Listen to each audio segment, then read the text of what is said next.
فرق کو بہت اچھی طریقے سے سمجھنا. اور یہ اسم اور عدوان یہ اسم جو ہے گناہ نہیں ہے, یہ اسم جو ہے حقوق العباد سے متعلق. گناہ تو ہے یہ, گناہ سے مراد یعنی وہ والا گناہ جو حقوق اللہ سے متعلق, یہ حقوق العباد سے متعلق والا گناہ اسم اور عدوان. یہ جہاں پر بھی قرآن میں لفظ آئے گا یہ عام طور سے دونوں ساتھ میں آئیں گے, اسم اور عدوان. کہیں بھی پڑھتے چلے جاؤ یہ دونوں ساتھ میں آئیں گے. اسم حق میں کمی کرنا اور عدوان زیادتی کرنا. ایک مثال دی تو تم کیا ہے, یا تو حق میں کمی کرتے ہو. حق میں کمی کرنا کیا ہے؟ حق میں کمی کرنا یہ ہے کہ تم کو تو یہ حق دیا گیا تھا کہ تم اپنے لوگوں کے ساتھ میں اچھا برتاؤ کرنا اور ان کے ساتھ میں حسن سلوک کرنا, لیکن تم نے ان کے حق میں کمی کری کہ ان کے ساتھ میں برتاؤ اچھا نہیں کرا. اور اس کا نتیجہ کیسے ظاہر کیا تم نے؟ قتل کر کے. تم نے اپنے لوگوں کے ساتھ میں برتاؤ اچھا نہیں کرا, نتیجہ ایسے ظاہر ہوا کہ تم نے قتل کیا. اور زیادتی تم نے کی, اس کا نتیجہ یہ نکلا کہ تم نے ان کو کیا کیا, ان کو گھر سے بھگا دیا. بھائی اگر تم حق بھی ادا نہ کرتے تو کم سے کم ان کے اوپر زیادتی تو نہ کرتے. تو تم نے زیادتی ایسے کری ہے کہ ان کو گھر سے ہی نکلوا دی. گھر سے ایسے وَتُخْرِجُونَ فَرِيقًا, گھر سے نکلوانے کی کیا صورت تھی کہ یہ دوسرے سے جا کر کے بات کیا کرتے تھے اور وہ آ کر کے ان کے قبیلوں کے اوپر چڑھائی کرتے اور پھر ان کے بچوں کو عورتوں کو لے جاتے اٹھا کر کے اور پھر یہ بعد میں ہمدردی دکھلاتے.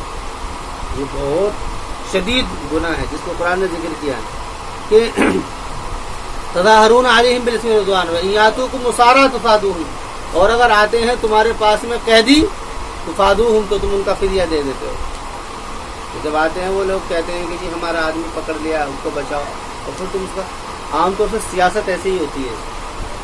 سیاسی لوگ جو ہیں وہ ایسے ہی کام کرتے ہیں. وہ پہلے کیا کرتے ہیں, گڑبڑ کروا دیتے ہیں, اس کے بعد میں پھر یہ ہماری طرف سے اتنا ہے, ہماری طرف سے اتنا ہے. ان سے لوگوں کا کیا بھروسہ جیتا جائے.